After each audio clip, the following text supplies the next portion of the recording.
दोस्तों आदाब, मैं अनीस अहमद खान हिंद वॉइस से आपसे मुखातिब हूँ।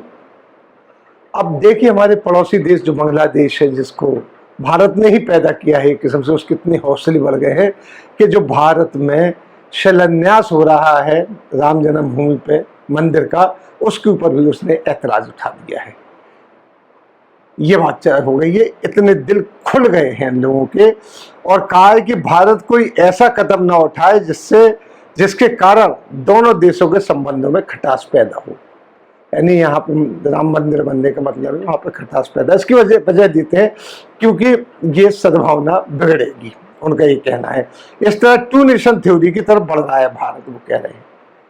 जो टू नेशन थ्योरी, अगर आप जानते हो कि हिंदुस्तान और पाकिस्तान बना था, टू नेशन थ्योरी बना था कि पाकिस्तान मुसलमानों के लिए और हिंदुस्तान हिंदुओं के लिए, तो भारत उसी स्टेज पर बढ़ रहा है कि हिंदुस्तान, भारत हिंदुओं के लिए और दूसरे कंट्रीज जो हैं वो मुसलमानों के लिए। ये इसने एक बार और भी कहा था जब CAB का मसला चल रहा, तब इसने आपके बांग्लादेश ने ही कहा था। वैसे इससे पहले भी कई ऐसे वाकयात हुए हैं कि दोनों के बीच में, दोनों कंट्रीज के बीच में तल्खियाँ पैदा होती रही हैं। बांग्लादेश ने भारत के कई समझौते रद्द करके चीन की तरफ हाथ बढ़ा दी है। चीन उनके जो व्यापारिक संबंधों में बड़ी मजबूती आती चली जा रही है। खबर में बढ़ने से पहले मैं आपसे ये बताता चलूँ कि ये आप अगर हिंद वॉइस आप देख रहे हैं तो इसके वेबसाइट पे जाइए, इसको सब्सक्राइब कीजिए, इसके फेसबुक पे जाइए, और नीचे जो एक PTM नंबर चल रहा है उसमें हमारी माली इमदाद कर दीजिए, कुछ आर्थिक मदद कर दें तो हम आपके बड़े शुक्रगुजार होंगे, क्योंकि हम लोग श्रमजीवी हैं और सारे सीनियर जर्नलिस्ट इसमें काम करते हैं, आपकी सेवा करते हैं। तो हम चाहते हैं कि आप अगर थोड़ी सी भी रकम हमें देंगे तो हमारे लिए बड़ी महत्वपूर्ण होगी। अब हम बढ़ते खबर की तरफ कि बांग्लादेश के विदेश मंत्री AK अब्दुल मोमेन ने जो कहा है कि भारत से किसी ऐसे फैसले से बचना चाहिए। भारत को, माफ कीजिएगा, बांग्लादेश के विदेश मंत्री AK अब्दुल मोमेन ने कहा कि भारत को किसी ऐसे फैसले से बचना चाहिए जिससे कि बांग्लादेश के साथ उसके गहरे जुड़ाव को ठेस पहुंचे। यानी बांग्लादेश के साथ उसके जो गहरे संबंध थे उन पर ठेस पहुंचे। बांग्लादेश के टिप्पणीकार जो है, इस बयान को जिन्होंने एनालिसिस किया है बांग्लादेश की है, उनका कहना है कि मीडिया रिपोर्ट में कहा है उन्होंने, बिल्कुल उनके छपे हैं, बयानात भी छपे हैं कि 5 अगस्त को अयोध्या के राम मंदिर भूमि पूजन में प्रधानमंत्री मोदी द्वारा उसका उद्घाटन बांग्लादेश के विपक्षी दल भारत को बांग्लादेश के संबंधों को लेकर, यानी बांग्लादेश के जो विपक्षी दल है तो भारत और बांग्लादेश के संबंधों को लेकर अब बांग्लादेश के प्रधानमंत्री शेख हसीना को घेरेंगे कि तुम किस देश से संबंध बना रहे हो जहां पर बाबरी मस्जिद गिरा के मंदिर बनाया जा रहा है, बड़ी धूमधाम से बनाया जा रहा है, और वहां का प्रधानमंत्री शिलान्यास कर रहा है इसको दोहरा के, क्योंकि इसके पहले भी जब बाबरी मस्जिद की शहादत होती, बाबरी मस्जिद गिराई गई थी, तो बांग्लादेश में दंगों का इतिहास है, वहां भी दंगे हुए थे।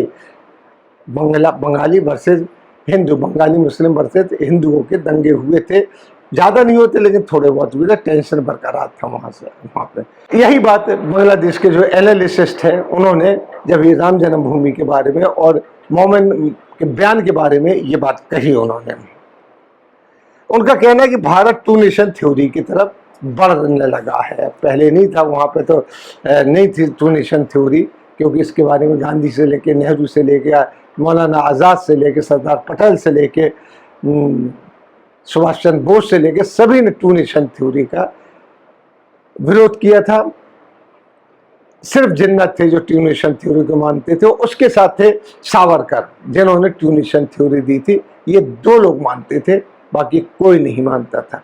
लेकिन इन्होंने कहा है बांग्लादेश ने कि फिर से ये टू नेशन थ्योरी की तरफ बढ़ रहा है, यानी RSS की विचारधारा की तरफ फिर से बढ़ रहा है, सावरकर के हिंदुत्व की तरफ फिर से बढ़ रहा है। ये है, इससे पहले भी दिसंबर 2019 में CAA के फैसले को लेकर बांग्लादेश ने कड़ी प्रतिक्रिया दी थी, और बांग्लादेश के विदेश मंत्री अब्दुल मोमेन और गृह मंत्री अब्दुल जमा खान ने भारत आने से का दौरा अपना कैंसिल कर दिया था। वो असम आ रहे थे समिट में, वहाँ उन्होंने दौरा कैंसिल कर दिया था। इसके बाद उन्होंने कहा था, ये चीज़ कही थी जब यहाँ से ये कहा कि बांग्लादेश में उत्पीड़न होता, भारत ने कहा जो हिंदुओं का वो भारत में आके नागरिकता ले सकते हैं, तो अब्दुल मोमेन ने कहा था जो विदेश मंत्री है कि हमें नाम बताया जाए कितने लोग बांग्लादेशी रहते हैं वहाँ पे भारत में, उनका नाम बताया जाए, उनकी गिनती बताई जाए। तो ये गिनती कुछ ज़्यादा नहीं निकली थी जो रहते हैं, और जो रह रहे थे वो बहुत पुराने थे, जब बांग्लादेश बना नहीं था, वहाँ पूर्वी पाकिस्तान था, तब से वो लोग वहाँ रह रहे थे, यानी भारत में रह रहे थे। तो उनका कोई बांग्लादेशी होने का मतलब ही नहीं था, वो भारत के ही नागरिक थे। इस तरीके से कई रिपोर्ट निकली, और ये हज़ारों में भी तादाद नहीं की थी, ये सैकड़ों में तादाद थी पूरे भारत में। और ख़ास तौर पे ये ज़्यादातर उन इलाकों की थी जहाँ पर रिमोट एरिया, वहाँ वो आए वहाँ से पूर्वी पाकिस्तान से, और जाके वहाँ बस गए।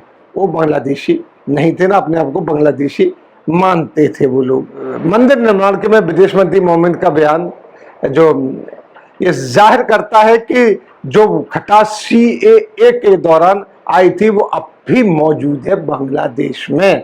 वहीं 22 जुलाई को पाकिस्तान के प्रधानमंत्री इमरान खान ने शेख हसीना से लंबी बातचीत की। अब उस बातचीत में क्या हुआ, लेकिन वो बातचीत के बाद और ताल्लुकात कसीदा हुए हैं, यानी खटास में पड़े हैं। वहीं बांग्लादेश के अरबों डॉलर के जो प्रोजेक्ट है वो उठा के उसने भारत से लेके चीन को दे दिए। सुनने वाली बात है कि जो भारत के चल रहे थे वहाँ पे प्रोजेक्ट, वो चीन को दे दिए हैं। यही बात जब शेख हसीना प्रधानमंत्री बनी थी 2019 में, तो भारत का काम स्लो हो गया था, वो कहते हैं वहाँ पे जो उनके पास प्रोजेक्ट थे, लिहाजा मजबूरन उनको चीन को देना पड़ा। दूसरी तरफ चीन ने बांग्लादेश के माल पर, जो माल बांग्लादेश का चीन जाता था, उस पर कई किस्म के टैक्स की कटौती कर दी है, और साझा व्यापार में बहुत बड़ी छूट दे दी है। यानी उसने बांग्लादेश के ऊपर पूरी तरीके से दाना डाल दिया है। ये बहुत बड़ी बात होती है कि माल पे टैक्स की छूट देना और कई किस्म के व्यापार में भी छूट दे देना। कोरोना की वैक्सीन जो चीन ने बनाई जा रही है, उसका टेस्ट भी बांग्लादेश में हो रहा है। अब बहुत बड़ी बात है कि कितने अच्छे मधुर संबंध हो गए हैं। बांग्लादेश ने गलवान में भारतीय सैनिकों की जो मौत हुई थी उस पर भी कोई अपनी प्रतिक्रिया नहीं दी। बांग्लादेश के चीन से मधुर संबंध हो गए हैं, और ये चीजें वहाँ पे घर करती जा रही हैं। मंदिर के शिलान्यास पर ही 2 नेशन थ्योरी की बात कर देना कि भारत 2 नेशन थ्योरी पे चल रहा है, यानी पूरी तरीके से हिंदुत्व में डूब रहा है, ये बात हो जाती है। क्योंकि ये 2 नेशन थ्योरी RSS की दी हुई है या जिन्ना की दी हुई थी। जिन्ना पहले RSS ने दी, जिन्ना ने उसको बाद में लिया। 1935 के आसपास जिन्ना ने बोला, उसके पहले सावरकर है वो इसको दे चुके थे। जो भारत के विरोध के बावजूद भी बांग्लादेश में जो सिलहट में एयरपोर्ट टर्मिनल बन रहा था, उसका ठेका चीन को दे दिया उन्होंने। सिलहट भारत के उत्तर पूर्व में सबसे सेंसिटिव जगह है, और बाकी बहुत ही ज़्यादा संवेदनशील है, इसलिए नहीं देना था, लेकिन भारत से लेके उसने चीन को दे दिया। ये बहुत बड़ी बात है। यही नहीं, भारतीय उच्चायुक्त जो रीवा गांगुली हैं, उच्चायुक्त जो वहाँ पे हैं बांग्लादेश में, ढाका में, उन्होंने वो पिछले 4 महीने से शेख हसीना जो प्रधानमंत्री हैं उनसे मिलने का समय मांग रही हैं, लेकिन समय नहीं दिया जा रहा है।